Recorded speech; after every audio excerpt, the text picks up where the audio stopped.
Well, go ahead and start.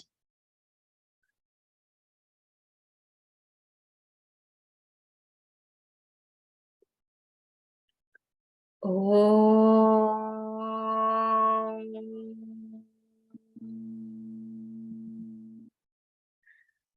Om.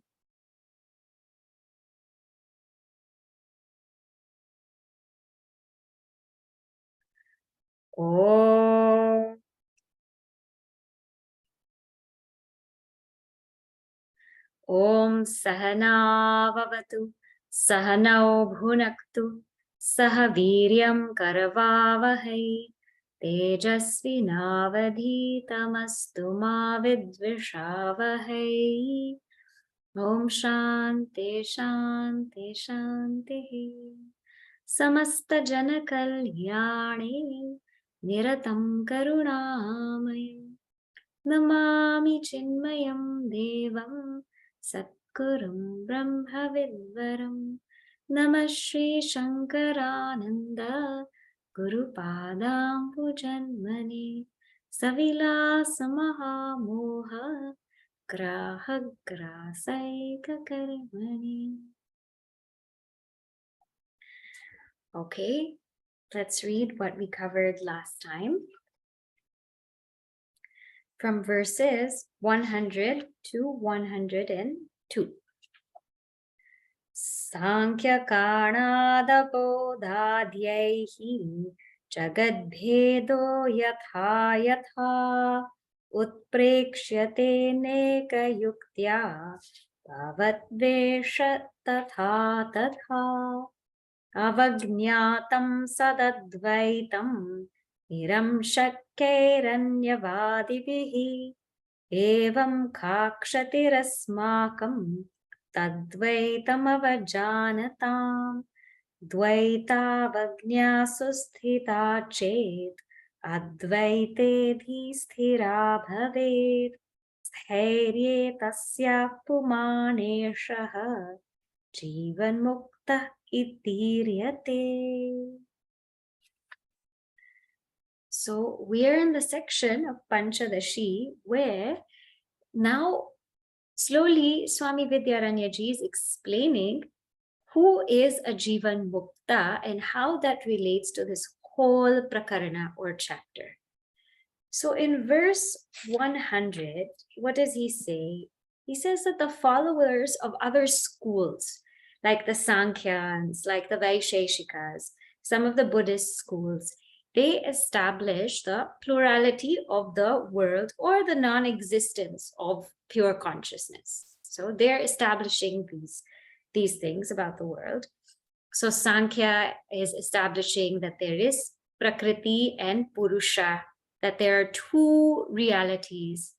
The Nyaya and Vaisheshika schools are establishing that there are 9 padarthas, there are 9 realities. And some of the Buddhist schools say that the mind itself is the world, or some will say that there is actually nothing as, there's no such thing as Sat, that it is non-existent, it comes from non-existence. So he's saying here that those schools that are in the realm of plurality, we have no quarrel with them. And interestingly, we were reading something this morning from Swami Akhandanandaji Maharaj, and he said something so beautiful. He said, just think about creation. Think about creation. And the mind, the buddhi or the mind, the intellect that's trying to understand creation, how can it try to understand it? Because if we look at the methodology of Advaita Vedanta, how does creation come about? It comes about from existence. And on existence, there is Maya, which is superimposed, right? And Maya is something that is anadi, that is beginningless. And on Maya, what is superimposed are these 5 elements: space, air, fire, water, earth. These subtle 5 elements are superimposed. And out of these 5 subtle elements, the mind-intellect equipment is made, right? So now he says, how could there be a relationship or a connection between that beginningless avidya or maya, that beginningless maya, and that mind intellect equipment which came from it? How can the effect, in essence, really know the cause?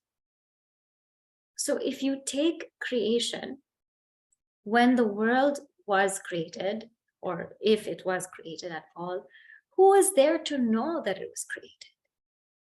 Because this mind and intellect is part of the very creation. So this is also created. So if this is also created, then how can it ascertain what is creation? This mind and intellect, they say now creation happened 14 billion years ago through the Big Bang, or there's so many other theories or methodologies. Okay, fine. If creation happened, how did you know it happened? Because the very mind and intellect by which we know, that's also created. So how can that which is created ascertain what is creation? How can that happen?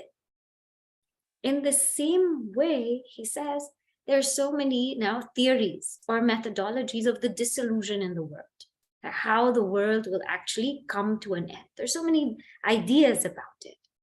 Okay, fine, we can have all the ideas about it, but the mind is also part of the disillusion process. So how can the mind describe the disillusion process when it's also part of the disillusion process? So who is there to actually say how creation happened or how dissolution happened or will happen? Who actually knows this? Who actually has experienced this? And so therefore he says that this is just kalpana. Kalpana means it is an imagination or it is a methodology, because the created mind itself, created intellect itself, which is part of creation, how can it ascertain how creation has taken place? So we can have theories and methodologies and all kinds of things, but in reality, we cannot. And that's why in Advaita Vedanta, it says that all of these things, these theories, these methodologies of creation are just a gateway. They're just a gateway to take us to that which is a substratum of creation, which is Brahman. That's all it is. So there is no need from the standpoint of Advaita Vedanta to argue about how creation came about. Because from the ultimate standpoint, it didn't. So on that rope, if you want to say it's a crack in the earth, okay. If you want to say it's a snake, okay. If you want to say it's a garland, okay. You want to say it's 25 tattvas. You want to say it's 24. You want to say it's 9 realities. You want to say it's 2, Prakriti and Purusha. Advaita Vedanta has no problem, because all of it is only a snake, it's a garland, it is a crack on the earth. All of it is only superimposed in the rope. So Advaita Vedanta is not concerned with all of these appearances and how they appeared. It's concerned with the substratum of this entire appearance. And therefore, if we try to figure out the past, we cannot. It's illogical, because the created cannot ascertain the creation if it's part of the creation. If we try to ascertain what the future is going to hold, how disillusion is going to take place, it cannot, because that mind, it is going to be dissolved. The dissolved will be part of the dissolution. So it cannot. The only real way of knowing what's happening is the very present, realizing that all of this is just illuminated by consciousness. It's illumined by consciousness, and that is a direct experience. It's our direct experience. Nobody has to prove anything. That you and I directly can realize here and now. What is real is that that consciousness is real. And this whole world is illumined by it. That is the only thing we can assert. That is for sure. That's something you can do. That's something I can do. That's something anybody can do. And therefore, that alone is real. It's like if you think a little bit further, you have a dream. Now you have a dream. And in that dream, there are people, there are animals, there are plants, there's the sun, there's the sky. Can anyone in that dream say how all the dream was created? No, nobody can say, because that very person, that dream being, is also part of the entire dream. So that dream being cannot tell you how this whole dream came to be.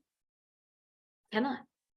And that dream being cannot also say how this whole dream came to dissolve. So it cannot. That which is created cannot ascertain creation. That which is going to be dissolved cannot ascertain dissolution. So in that way, let all the schools say what they want to say. It's perfectly okay. It's perfectly okay. Because Advaita's main concern is the substratum of it all. And that's the final truth. That's the final realization. Na nirodho na chotpattihi. Actually, there is no dissolution. There is no creation. There only is existence. So therefore, this is the knowledge that this Jivan Mukta comes to. Now, is it any ordinary knowledge? No. So now we are just reviewing verse 102. The key word here is susthita. Susthita means this Jivan Mukta is very much firm in this knowledge. So Jivan Mukta is one who is firm with this knowledge. Firm in what sense? There is no more doubt. We saw this before, that there are two things that can obstruct the firmness of knowledge. One is doubt or samshaya, and one is anaikagriya, lack of focus. Doubt definitely can obstruct knowledge, because when we doubt, then there's no clarity. We keep questioning things, so we cannot be firm on anything we doubt. So doubt is one obstruction. And then lack of focus is another obstruction, because when our minds are so distracted in so many places, we cannot focus on this knowledge and go deep into it. Anything that has to become firm in our life requires depth. And for any depth to take place, there has to be a great amount of focus. This is how conviction arises. It arises with depth, focus, and then it becomes very firm. So this Jivan Mukta is firm and free of doubts. Free of doubts. And therefore, he or she, whoever he may be, has attained this state of Jivan Mukta. But this word Jivan Mukta is only from our standpoint. Because from their standpoint, they're Brahman. To even be a Jivan Mukta, that's lowering their standpoint. Because that's just telling them that their mind, intellect, equipment has attained this knowledge. Because where is the knowledge going to take place? It's going to take place in the mind, intellect, equipment. So as far as they're concerned, this Jivan Mukta is just a name for them to say that their mind, intellect, equipment has attained this knowledge of non-duality. But they are not even that mind, intellect, equipment. From their standpoint, they are Brahman alone. From our standpoint, to be able to qualify them to be able to understand and study them, we call them Jivan Mukta. So this Jivan Mukta itiryate, the one who is firmly rooted in the conviction of non-duality, is called a Jivan Mukta from our standpoint. From their standpoint, they are Brahman. Okay, so now what happens? So what is this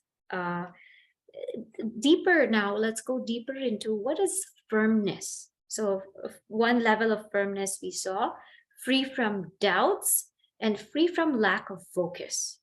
So that's one level of firmness. What's another level of firmness? Another level of firmness is this knowledge then, because it's so deep-rooted, it can never be forgotten. So now he's going to go through this line of thought, how knowledge actually can never be forgotten. So we will start with that today. Verse number 103. Esha Brahmi Sthiti Partha. Esha Brahmi Sthiti Partha. Nainam Prapya Vimuhyati. Nainam Prapya Vimuhyati. Sthitva Syamantakaalepi. Sthitva Syamantakaalepi. Brahma Nirvanam Richati. Brahma Nirvanam Richati. Esha Brahmi Sthiti Partha. Nainam Prapya Vimuhyati. Sthitva Syamantakaalepi. Brahma Nirvanam Richati. So this is directly lifted from Bhagavad Gita chapter 2 verse 72. This is a direct quote. What does this say? Esha. Esha means this, and we will see what this means in a bit. Brahmi Sthitihi. Brahmi Sthitihi. This Jivan Mukta state of a Jivan Mukta, Partha, O Arjuna, Prapya, enam prapya, having attained this state, na vimuhyati, one never gets deluded again. Stitva asyam antakale api, antakale, even at the end of one's life, antakale api, stitva, having abided asyam in this state, even at the end of one's life, even at the last breath of life, Brahma Nirvanam Richati. One attains Brahma Nirvana. That one attains to Brahman. So Sri Krishna says in the Gita, this is called having one's being in Brahman. O Partha, none attaining to this become deluded. Being established therein, even at the last moment, man attains to oneness with Brahman. So now, first, to get the context of what Esha means, this state. Now, he's talking about this Jivan Mukta state, but this is also in reference to verse 71, which comes before this 72 in the Bhagavad Gita. So I'm just going to read this verse 71 so we can understand what is the connection and how the thought flow is happening. Verse 71 goes like this. Vihaya kamanya sarvan pumanshcharati nisprahaha nirmamo nirahankaraha sashantimati gacchati. So he's directly referring to this kind of state where Vihaya kamanya sarvan, the one who has let go of all desires. So again, so what's the sign of Jivan Mukta? A Jivan Mukta doesn't anymore have any desires. Does that mean they don't have a desire to eat or drink water or sleep? Of course, they'll have such desires, but they won't have such desires arising from ignorance. That I want to have this to feel complete. I want to do this to feel complete. Those kinds of desires, a Jivan Mukta will not have. those desires to make one complete. But they will have such desires as desire to eat, to sleep, to walk. That is just natural for one's body and mind. Pumanchcharati nispraha. And this Jivan Mukta walks about nispraha. Nispraha means, is very beautiful, Sharira Jivana Matre Api Nirgata Spraha. Means that they walk around in such a carefree way that they're not worried how this body will die, where this body will die, where it will go. So many people in our old age, all their worry is, I don't want to die alone, or I don't want to be a burden to my family. I don't want to be bedridden. I hope all of these things don't happen to me. Whatever my hereditary diseases are in the family, I hope they don't happen to me. And as old age comes, there's so many hopes of hoping to die peacefully. And there's so many fears of dying, in so much pain and causing such inconvenience to others. So for the Jivan Mukta, they're so free from this body identification that there is no even want to die in a certain way. And we saw this very beautifully in Viveka Chudamani. It's like a leaf on the tree. Wherever it falls, it falls. In the gutter, it falls, okay. In the river, it falls, okay. On someone's palm, it falls, okay. What's the big deal? So they are the ones that are free from desire, free from even this desire to have the body go in a certain way. And they're free from the thought of mineness. This is mine, that is mine.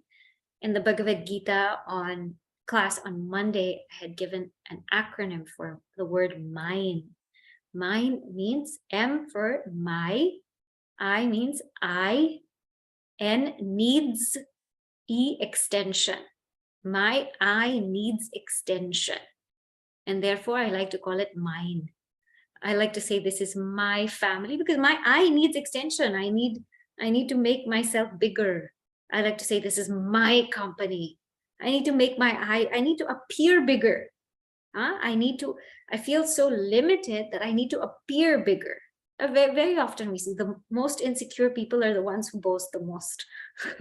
Like Duryodhana, right? Those who are most insecure, they boast the most because they need to feel bigger, that their sense of security is threatened.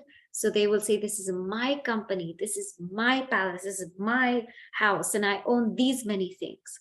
All of that is just insecurity coming out. The need to extend or expand their ego. That's all it is. So naturally, a Jivan Mukta doesn't have this.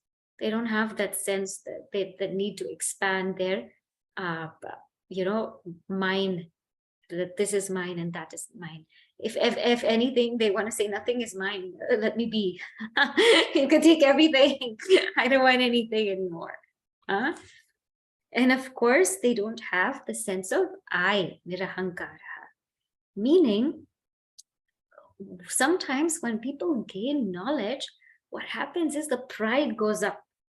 I have this knowledge. I know this reality. So I am great. I am amazing. I know, and they don't even know this. This kind of pride comes up. And in Sanskrit, it says, Vidya dadati vinayam. That knowledge brings humility. So if there is pride in knowledge, it means it's not knowledge. Because in knowledge, nobody's higher, nobody's lower. Knowledge is beyond and above any highs and lows, and it's in and through every single being. So a Jivan Mukta will not have such pride.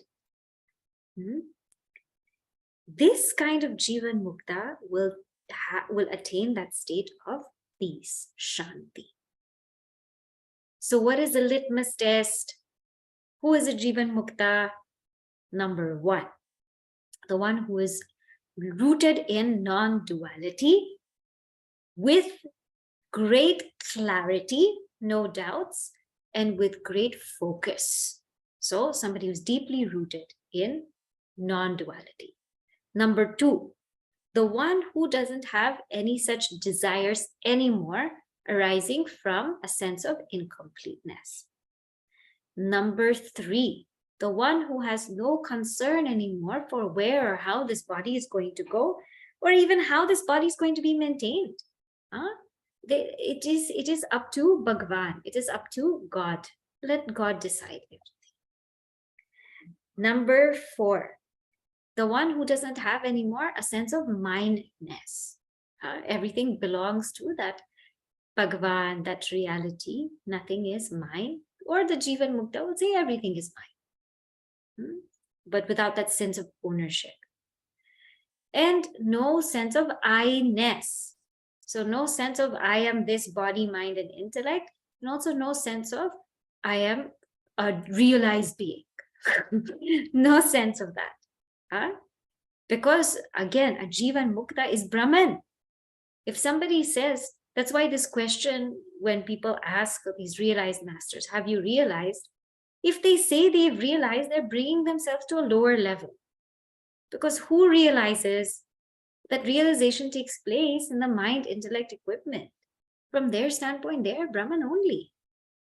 So if we ask them, are you realized? If they say yes, they bring their status down. But then if they say no, it's as if they're ignorant. So many times they just stay silent or they just say no.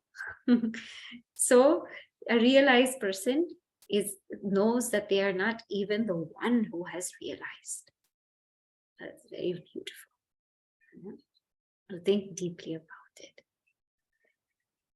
So Esha, this is all to describe the word Esha, Brahmi Sthiti.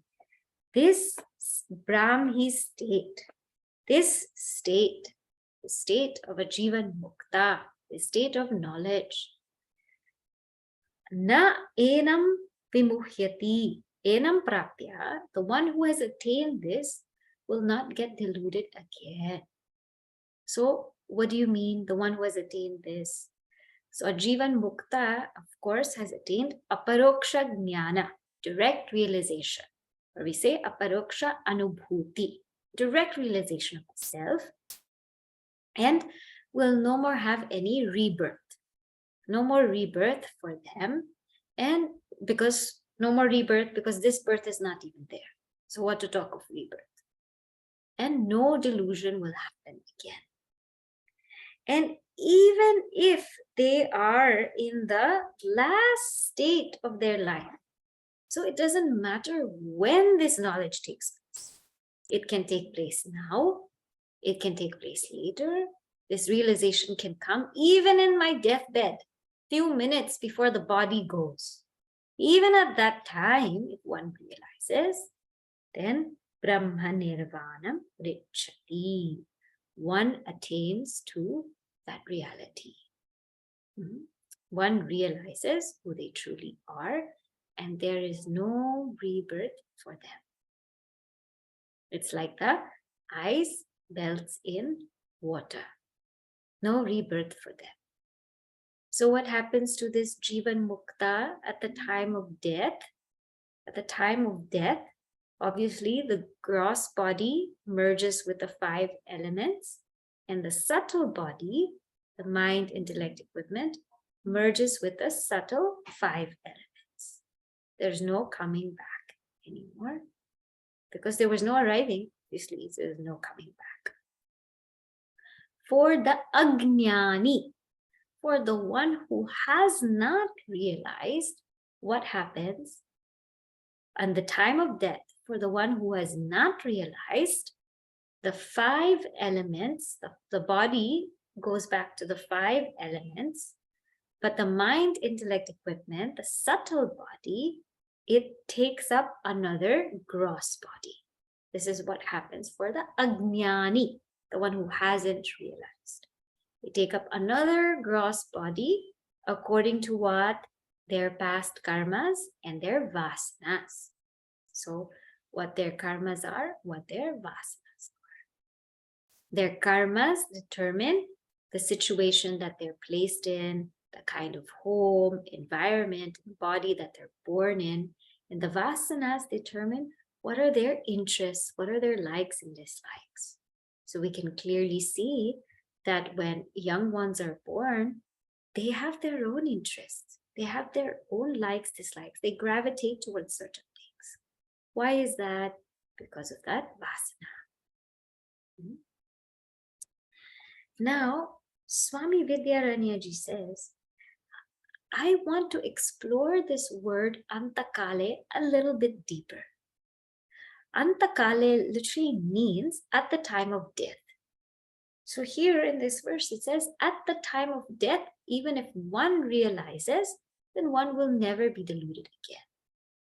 But he poses a question here and says, what if one realizes before the time of death? Before the time of death, meaning before the subtle body leaves the gross body, before there's a viyoga, before there's a separation of the subtle body and the gross body, if one realizes before that, then what happens? So he brings another meaning to this word antakala. So we will see now in verse 104. Sadadvaite nrite dvaite, sadadvaite nrite dvaite, yadanyonyaikya vikshanam, tasyantakalastadbheda,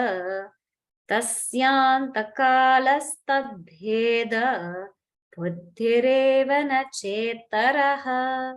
Buddhireva na chetaraha, sadadvaite nrite dvaite, yadanyonyaikya vikshanam, tasyantakalastadbheda, buddhireva na chetaraha. So what is he saying here? Sad advaite. In that sat, in that truth, which is non-duality, sat advaite, anrite dvaite, in that falsity, anrite, in that falsity, which is duality, dvaite, yat anyonyaikya vikshanam. Vikshanam means viparita ikshana, that opposite perception. Opposite perception, why? Anyonyaikya means the mixing of non-duality and duality. That mixing is ignorance. So the mixing of duality and non-duality is ignorance. Tasya antakalaha. The end of that mixing, meaning that bheda buddhihi, differentiating reality from duality, differentiating reality from duality, that alone, eva, is the last moment, not chetaraha, nothing else.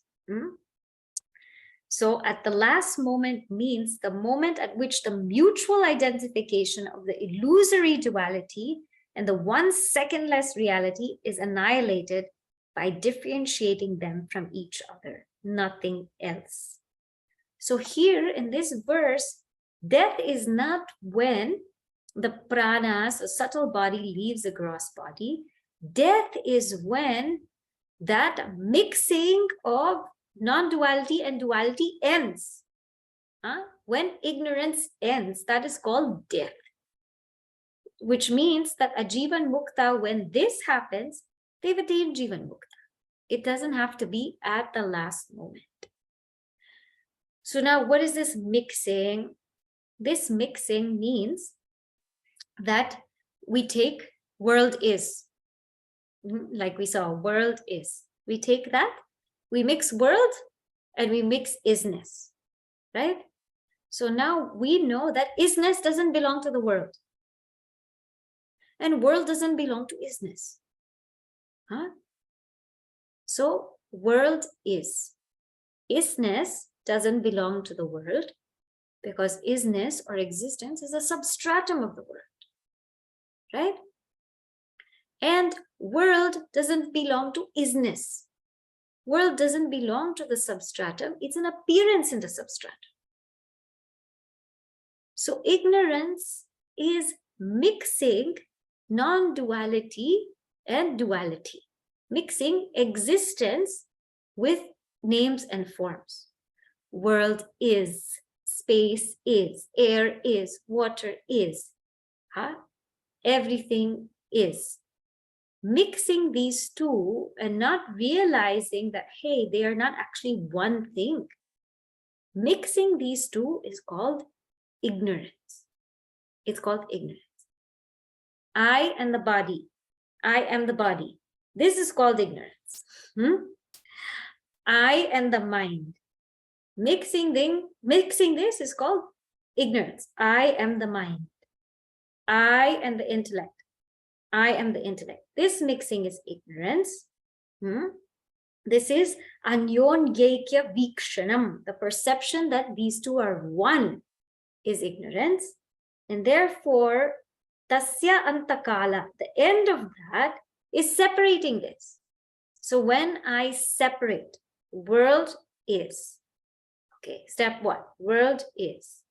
So world is or world exists. Now what happens? I separate the two and I understand that actually existence is there and the world is appearing on existence. So actually existence is existence, and that's different from existence is non-existent, but it's appearing, so we call it mithya.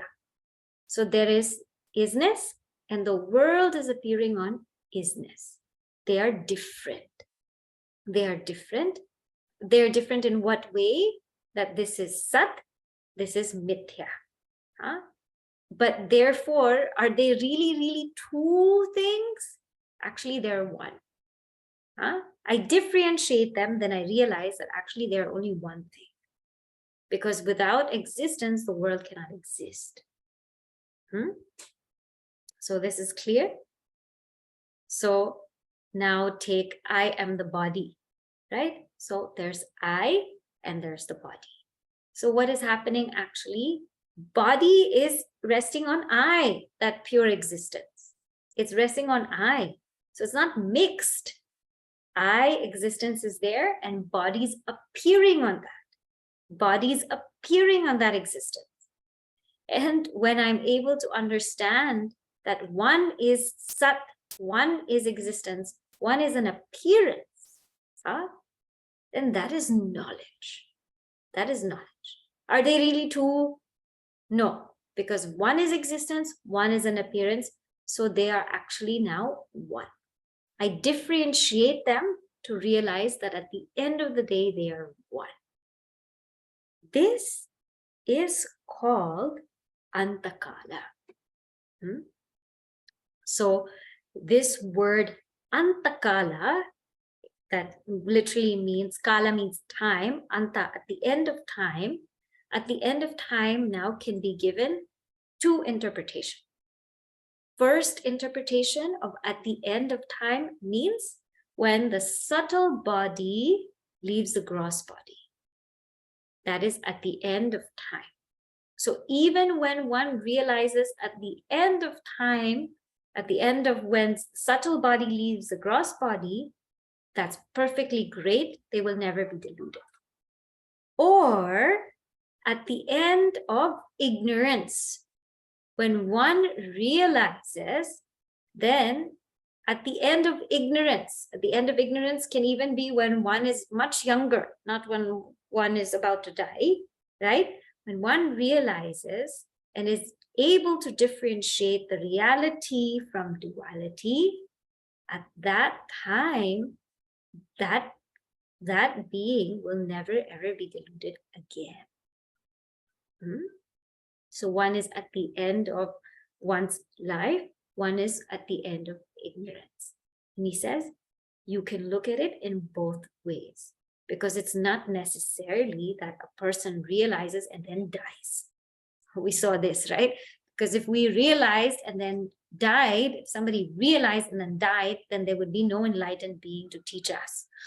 So we need our enlightened masters to realize and live We need them to realize and live so they can also enlighten us.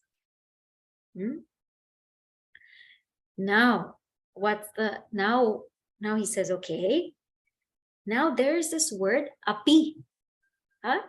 So if you look at verse 103, the second line, stitva asyam, having abided in that state, antakala, at the end of death, at the end of one's life, at the end of ignorance, api, even if one has done that, one will attain to Brahman.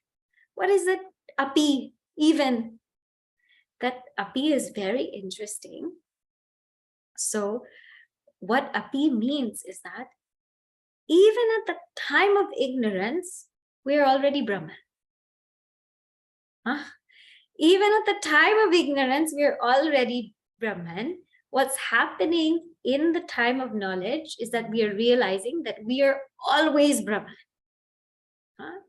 So this one example is that I have this mala, right?